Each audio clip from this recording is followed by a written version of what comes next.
O desejado de todas as nações. Capítulo 60. A lei do novo reino.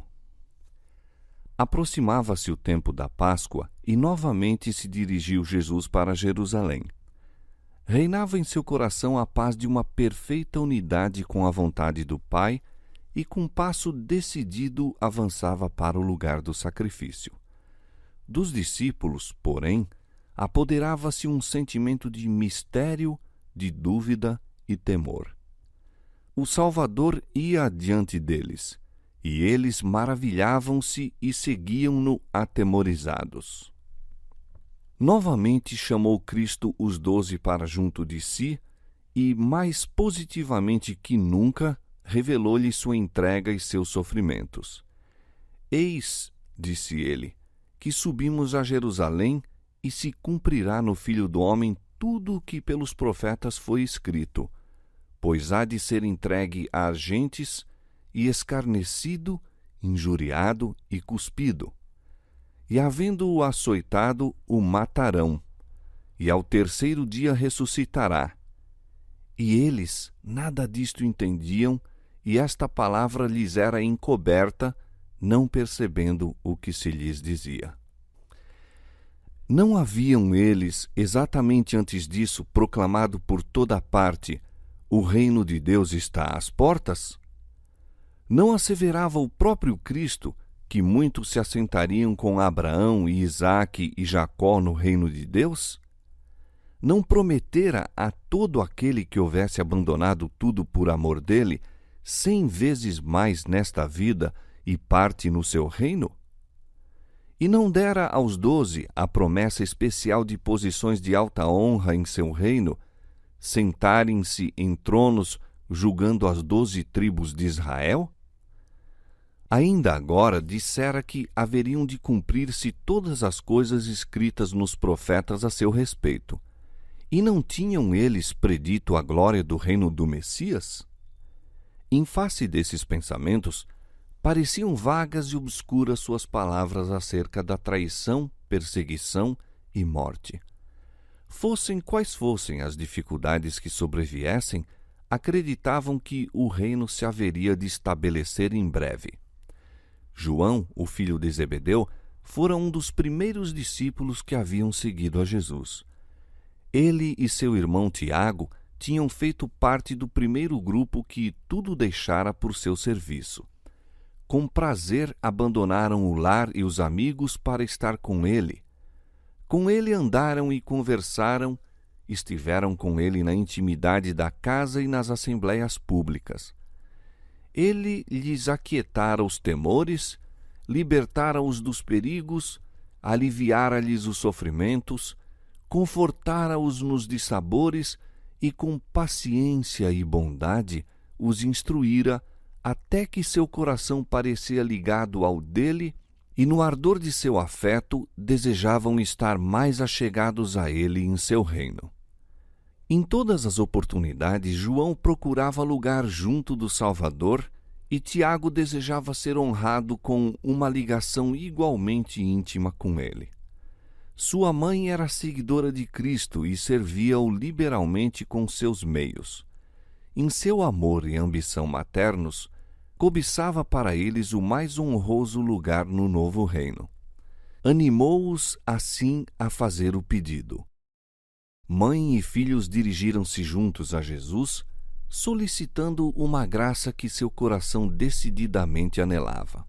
— Que quereis que vos faça? Perguntou ele. A mãe respondeu: Dize que estes meus 2 filhos se assentem um à tua direita e outro à tua esquerda no teu reino. Jesus se mostra bondoso para com eles, não repreendendo seu egoísmo em procurar preferência sobre os outros irmãos. Ele lhes lê o coração, sabe a profundeza de sua afeição por ele. Seu amor não é um afeto meramente humano. Conquanto manchado pela terrenidade do humano instrumento, é o transbordar da fonte de seu próprio amor redentor. Ele não repreenderá, mas aprofundará e purificará. Disse: Podeis vós beber o cálice que eu hei de beber, e ser batizado com o batismo com que eu sou batizado? Lembram-se de suas misteriosas palavras indicando provação e sofrimento? Todavia, respondem confiantemente: podemos. Reputariam a mais elevada honra o demonstrar sua lealdade em compartilhar tudo quanto houvesse de sobrevir a seu Senhor. Em verdade, vós bebereis o cálice que eu hei de beber, e sereis batizados com o batismo com que eu sou batizado, disse. Diante dele achava-se uma cruz em lugar de um trono, e 2 malfeitores como companheiros, um à direita e outro à esquerda. João e Tiago haviam de partilhar dos sofrimentos de seu mestre. O primeiro dos irmãos, a perecer à espada.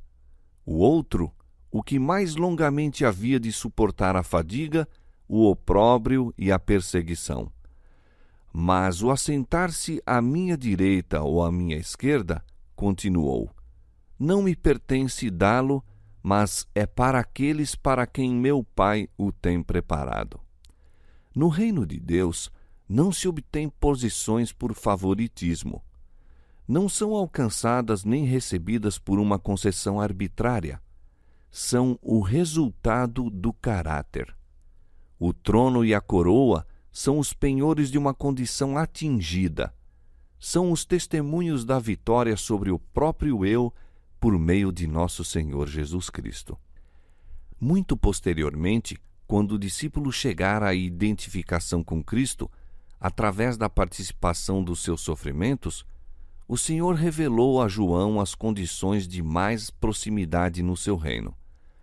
Ao que vencer, disse Cristo, lhe concederei que se assente comigo no meu trono, assim como eu venci e me assentei com meu Pai no seu trono.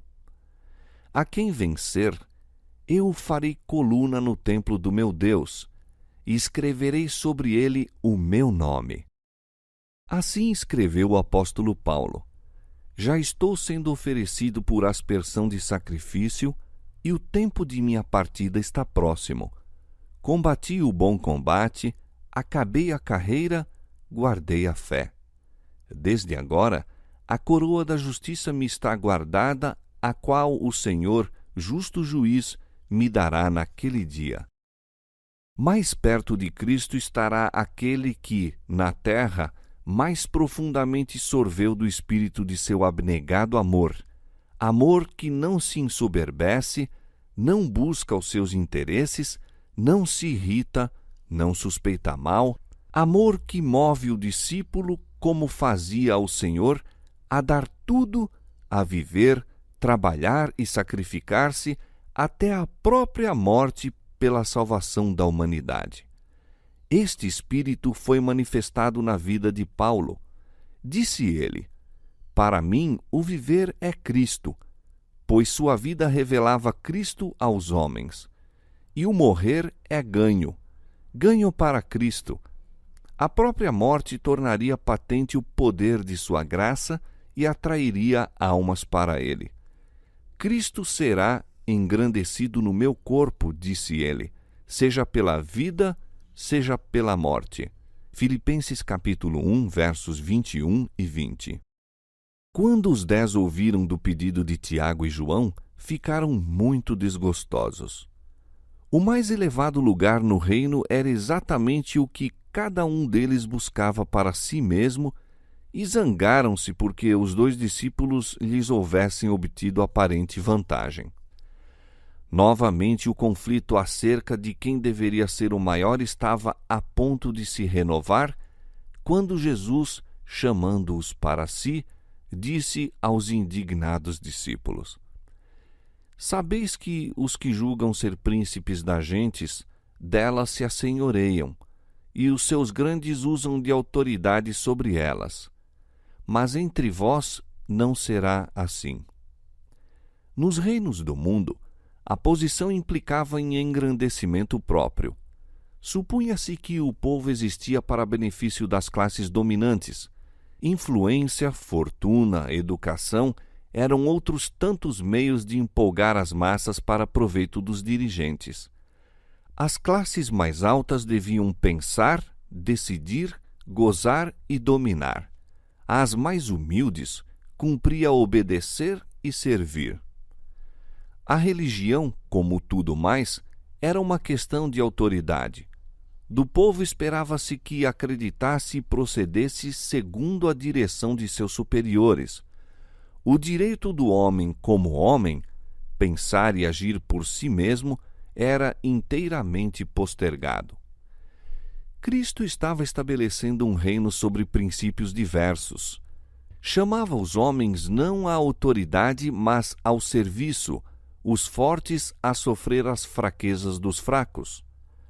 Poder, posição, talento, educação colocavam seus possuidores sob maior dever de servir aos semelhantes.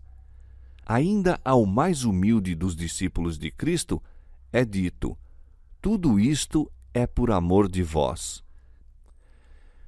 O Filho do Homem não veio para ser servido, mas para servir e para dar a sua vida em resgate de muitos.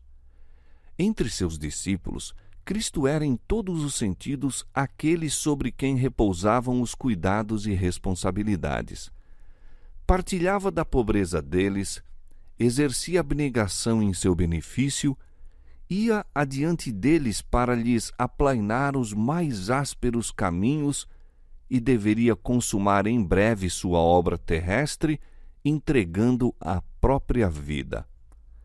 O princípio sobre que ele agia deve atuar nos membros da Igreja, que é seu corpo. O plano e a base da salvação são amor. No reino de Cristo, são maiores os que seguem o exemplo por ele dado e procedem como pastores de seu rebanho. As palavras de Paulo revelam a verdadeira dignidade e honra da vida cristã. Sendo livre para com todos, fiz-me servo de todos, não buscando o meu próprio proveito, mas o de muitos, para que assim se possam salvar. 1 Coríntios capítulo 9, verso 19 e capítulo 10, verso 33. Em questões de consciência, a alma deve ser deixada livre. Ninguém deve controlar o espírito de outro, julgar por outro ou prescrever-lhe o dever. Deus dá a toda a alma a liberdade de pensar e seguir suas próprias convicções. Cada um de nós dará conta de si mesmo a Deus. Romanos 14, 12. Ninguém tem direito de imergir sua individualidade na do outro. Em tudo quanto envolve princípios, cada um esteja inteiramente seguro em seu próprio ânimo. No reino de Cristo não há nenhuma orgulhosa opressão, nenhuma obrigatoriedade de costumes. Os anjos do céu não vêm a esta terra para mandar e exigir homenagens, mas como mensageiros da misericórdia, a fim de cooperar com os homens em erguer a humanidade.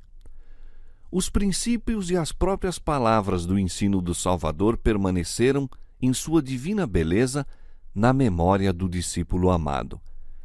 Até seus derradeiros dias, a preocupação do testemunho do apóstolo às igrejas era: esta é a mensagem que ouvistes desde o princípio, que nos amemos uns aos outros.